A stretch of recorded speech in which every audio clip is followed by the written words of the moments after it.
Hi, and welcome to Watch It Played. My name is Rodney Smith, and in this video, we're going to learn the 2 or more player game, Tacta, designed by Jason Tremblay and published by The Op, who helped sponsor this video. Prepare yourself for a battle of dots. You've got them, you want to keep them, and your opponents keep trying to take them away. With the whole table as your arena, the only question is, who will come out ahead? Only one way to find out. Join me at the table, and let's learn how to play. To set up, have the players sit around your play area, which should be a large, flat open surface with defined edges. Either the edge of the table itself, or in our case, the red surface. Anything beyond that is considered out of play.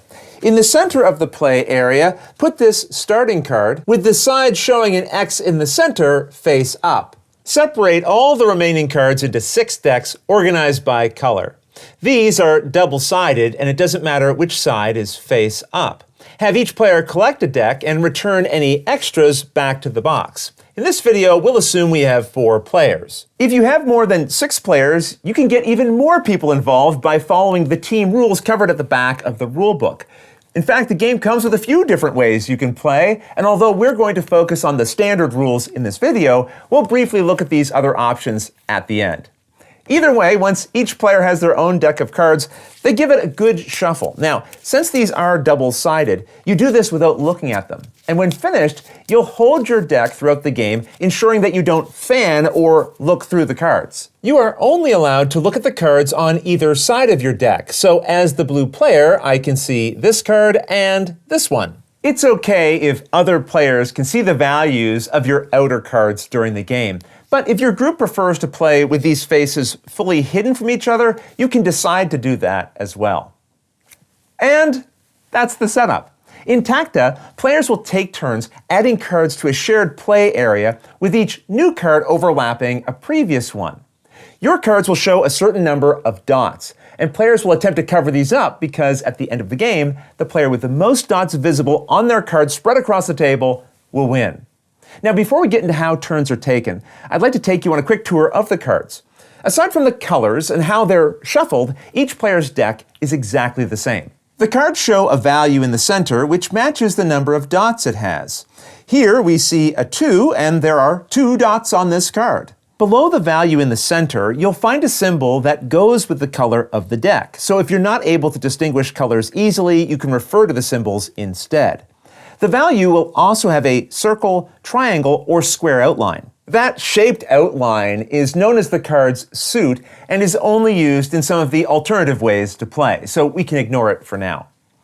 All right, with that understood, we're ready to begin. And now the players check the values showing on the outside cards of the decks they're holding.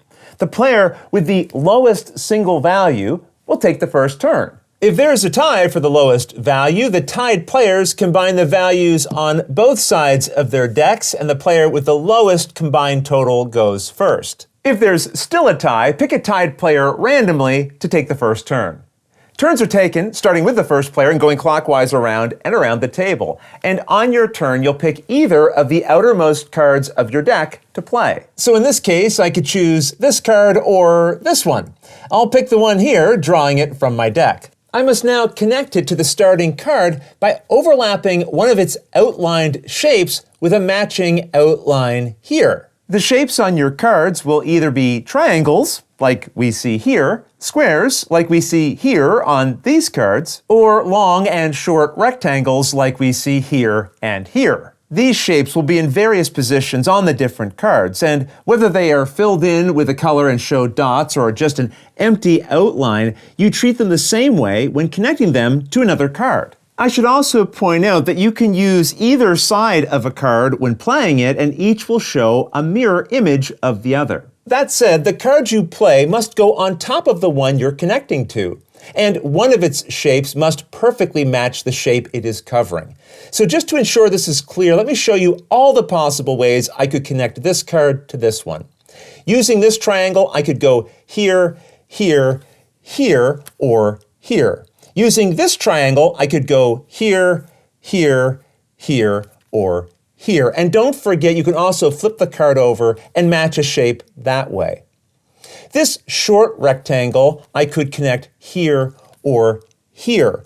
but you cannot put the short rectangle on this long edge like this. Only this long type of rectangle could go here or here. I also want to point out that while these triangles match, I could not connect this way because these other shapes on this card clearly don't line up with the shapes that are under them.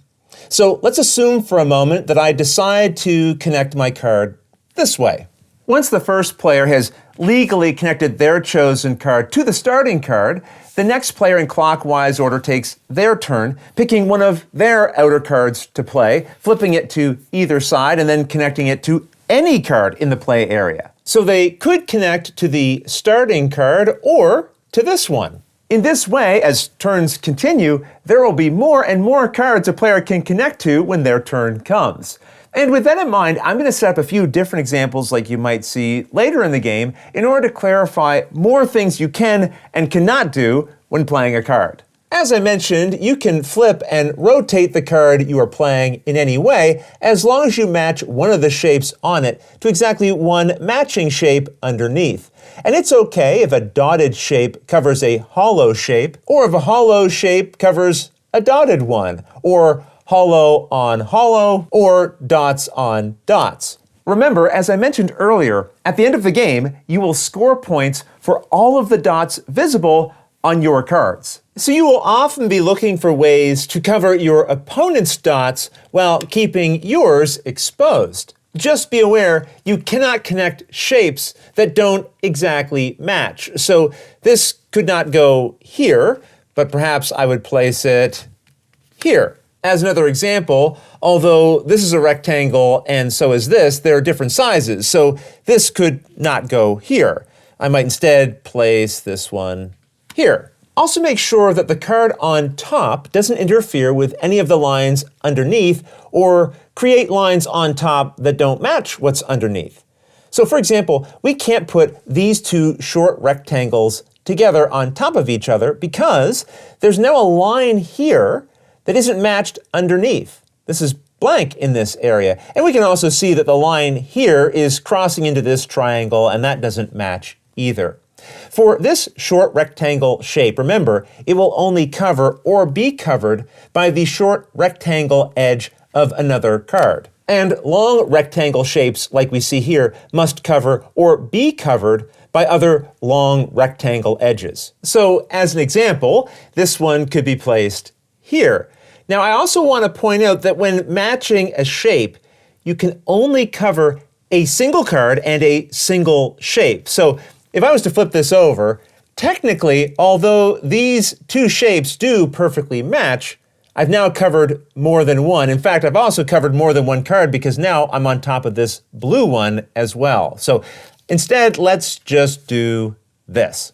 When connecting cards through matching shapes, it is okay if other cards are touched as long as lines themselves are not crossed over. So in this case, this line is not interfering with any of the lines on these two cards that it's also just barely touching. Also note, once a card has been legally placed, it cannot be removed or shifted to a new position later.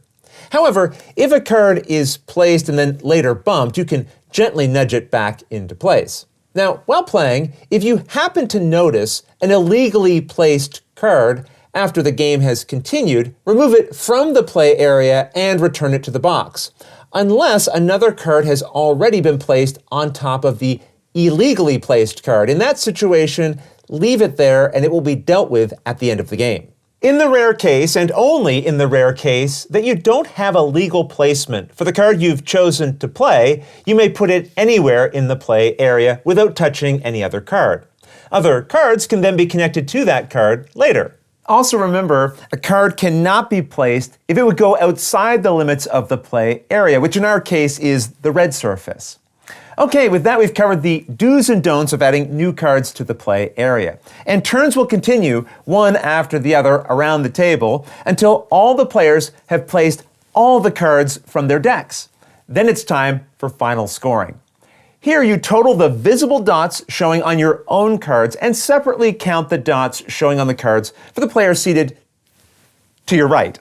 In this way, players can ensure they've done all the scoring correctly. If an illegal card is found during scoring, remove it from play. Any dots this might expose are counted, and you still include any dots that might have been connected to that illegal card. Now, these are not all of the cards laid out like you would see at the end of a 4-player game. I still have some held back here, but I want to walk you through an example of scoring the blue dots if this was the end of the game. Going through this, blue would score 1, 2, 3, 4, 5, 6, 7, 8, 9, 10, 11, 12, 13, 14, 15, 16, 17, 18, 19, 20, 21, 22, 23, 24 points. After all the dots have been totaled, the player who has the most showing wins.